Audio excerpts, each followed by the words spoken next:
Charlotte chooses Tiffany, Solo loves Jacob, and I might be right about something.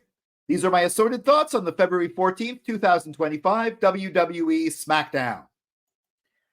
Welcome to Silo Voice Wrestling on YouTube and the Silo Voice Wrestling podcast, wherever you get your podcasts. From Silo Voice Studios in Montreal, I'm Jason C. McLean. Make sure you like, share, subscribe, and ring that bell for notifications for all my wrestling hot takes, cold takes, simmering takes, wrestling opinion pieces, WWE Premium Live Event prediction and review videos, and assorted thoughts on Raw and SmackDown.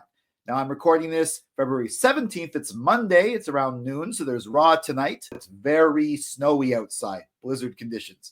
I'm glad I only have to record this indoors. Anyway, so let's get started with SmackDown. I enjoyed Tiffany Stratton defending her WWE Women's Championship against the former champion, Nia Jax. It was a good match, a lot of back and forth. They really gave some time to it, and I was really hoping for a decisive victory by Tiffany, but of course, we didn't get that. I'm not so wild about the Candice LeRae interference causing a DQ, though I did like how Trish Stratus jumped out from the crowd to save Tiffany, attacking Candice, which was that was fun. Good to see her involved. More on her later. But yeah, it would have been really nice if the match had ended with a decisive victory. Maybe they're trying to, keep Nia safe. Who knows? But of course, the big takeaway from this is that the Queen, or the Royal Rumble winner, Charlotte Flair, came down on top of Tiffany, really taunted her. She's definitely embracing the heel side of her character now, which she's going to be fully. And she chose Tiffany Stratton. She said, the Queen chooses you.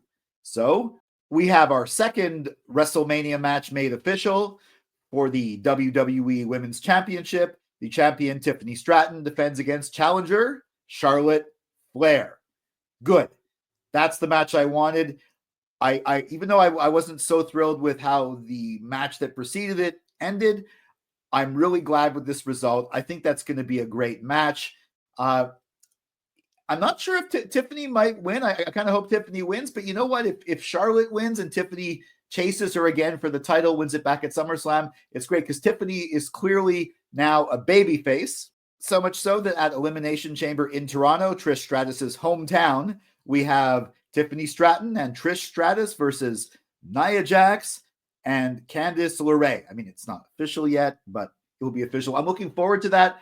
Although, now more on this later, I'm kind of thinking this might mean bad news for Sami Zayn, because this match is clearly going to be the send people home happy match. I mean, neither of them are going to main event. It's going to be the chamber matches, but this is the happy moment for the hometown crowd, because I am absolutely sure that Tiffany and Trish are going to pick up the victory on Candice and Nia.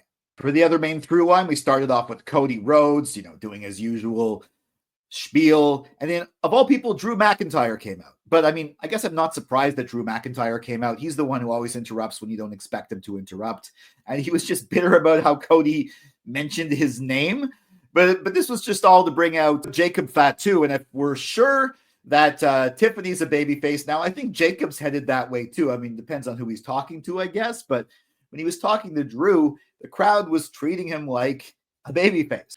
Not so much when he was talking to Cody Rhodes, because, I mean, Cody is still Cody, although the way he looked at that title is great. But he definitely came across as a babyface when he chased down and eventually caught Solo Sikoa backstage. And in the reversal, Jacob being famous for saying, "I love you, Solo," Solo said, "I love you, Jacob." And Solo was going to help Jacob out later. And even though I knew logically that Jacob probably wasn't going to win, Damian Priest was probably going to win to maybe have something back and forth with Drew in the chamber. And also, the main reason is I thought if Jacob Fatu ended up in the Elimination Chamber, how do you pin him? Because he'd have to be pinned. Even if everyone gangs up on him and he gets pinned, that's still him taking a pin. So I kind of figured out Priest was going to win this match by pinning Braun Strowman, and that's what happened. But the match itself was really good, and there were definitely some hope spots for Jacob. And I even thought Jacob was going to win, but then Solo Sikoa comes down.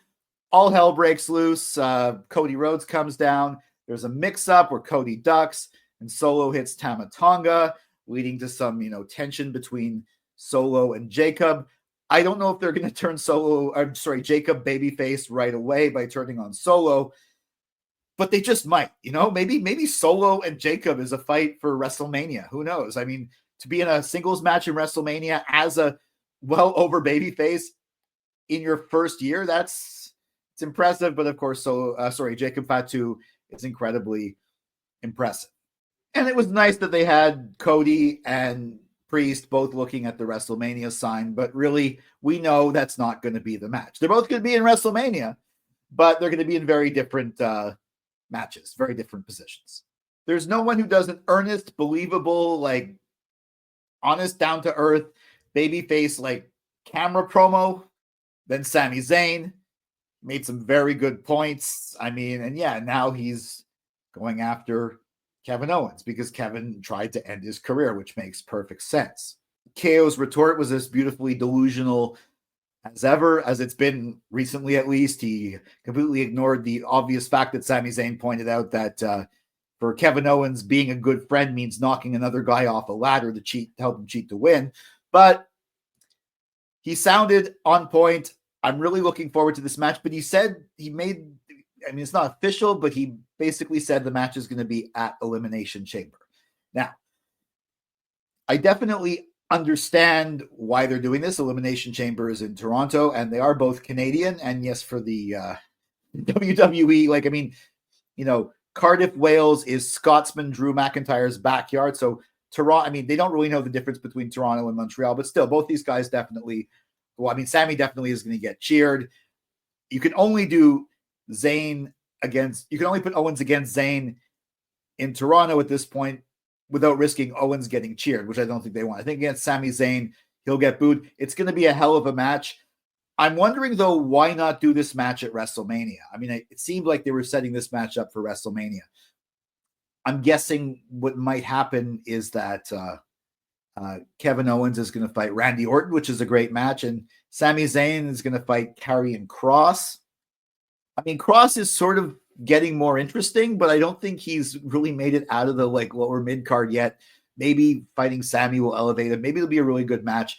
Maybe they can tell a really good story and make Karrion Kross interesting to the point that you actually want to see him lose at WrestleMania to Sami Zayn and care about it.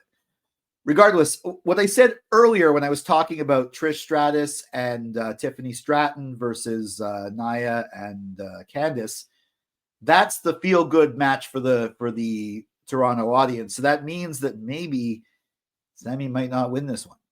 Maybe KO is going to get the upper hand. I always pull for Sami, even against KO, but who knows? Something might happen. It might set up a rematch at WrestleMania. That could be interesting as well, too. But we have potentially, although they're not official, 2 new matches on the Elimination Chamber card, which is always a good thing. Naomi versus Chelsea Green was a fun match. How could it not be? There was that wedgie spot that they've been making fun of that they've been bringing up on social media. I kind of figured Naomi was going to win, but it is kind of weird seeing Chelsea Green lose a match when it's not for the championship that she holds. In the same week that the other women's mid-card champion lost a match to qualify for the same other title, and it wasn't for the championship that she holds. Now, Chelsea has been defending her Women's United States Championship way more than Lyra Valkyria has been defending her Women's Intercontinental Championship. In fact, she hasn't defended it at all. But still, it's kind of funny when those two things happen in the same week. But still, it was a good match. It was a fun match. Now, of course, the real takeaway here is that Naomi is going to the Elimination Chamber, and so is Bianca Belair. Now, if Raquel Rodriguez fills the final spot, it'll be an interesting chamber match because we're going to have 2 entire tag teams that are feuding, both members of each team that are feuding in the chamber match along with Bayley and Alexa Bliss. That could be interesting, especially if the whole Jade Cargill story has some play in this, because people were trying to blame Bayley at one point. People were trying to blame Naomi. But it looks like I may have been right. I did a video predicting that it was Liv Morgan and Raquel Rodriguez who took out Jade Cargill. And Nick Aldis on SmackDown showed a video to some cell phone camera footage. He didn't know who sent it in.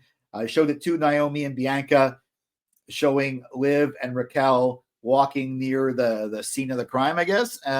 Now, when I first saw that, I was like, I was right. I think I even went on social media, said I was right. And I still think I'm right, but the way it was presented, it looks like, and the way that especially Naomi reacted, it looks like maybe that's a red herring. They just happened to be there and walking by, and there's going to be some more video evidence that came out, and it might end up being Naomi or someone in that chamber match, or maybe it is Liv and Raquel, because they're all going to, maybe it'll come out at the chamber, not on Raw, but at the chamber, it'll come out who did it, and that's going to cause some tension and confusion in the chamber, and like Alexa Bliss is going to win the thing because, or Bayley or something like that, because, or no, not Bayley, she's involved, but Alexa Bliss is going to win this thing because she's not involved with that whole situation. Or maybe it might cause Liv to win, or I don't know. I'm going to do a whole prediction video about Elimination Chamber, but it looks like, at least for the moment, that I may have been right. We went quickly from a Shinsuke Nakamura promo to an LA Knight interruption to a Miz interruption, and then a back and forth between the Miz and LA Knight, and a pretty fun match between Miz and LA Knight, followed by a stare down with Shinsuke Nakamura. I was so sure he was going to miss, but I guess he was out there at ringside the entire time, so he didn't have the time to put in his mist or what have you. But yeah, okay, so we're going to go with LA Knight versus Shinsuke Nakamura. It seems like this whole sidetrack into Nakamura holding the title, if we go right back to it and LA Knight takes it back, seemingly was pointless, but who knows? It might be a good match. We might be going somewhere else. I am still interested to see where this goes. It is an important program, but it does seem like we're going in circles a bit. Of course, the Motor City Machine Guns beat Los Garza, but I'm really interested to see Pretty Deadly versus DIY, and I'm cheering for Pretty Deadly. And Carmelo Hayes got a victory over R-Truth. I'm glad R-Truth is getting some screen time on SmackDown, although it would be nice if he didn't, lose so quickly, but I guess you got to give Melo, or show Melo not missing for a change. And these were my assorted thoughts on the February 14th, 2025 WWE Smackdown. What do you think of my assorted thoughts? Let me know in the comments. Follow at Silo Voice Wrestling on Facebook and Instagram, at Silo Wrestling on X, and me at Jason C. McLean on X and Instagram. And make sure you like, share, subscribe, and ring that bell for notifications. I'll be back with my assorted thoughts on Raw, and then maybe I'm going to try and get some time to do a wrestling opinion video, like my video, Who Attacked Jade Cargill, or Who I Think Attacked Jade Cargill, which you can actually watch. It should be somewhere around here to see if I was right. Anyways, okay, for Silo Voice Studios in Montreal, I'm Jason C. McLean.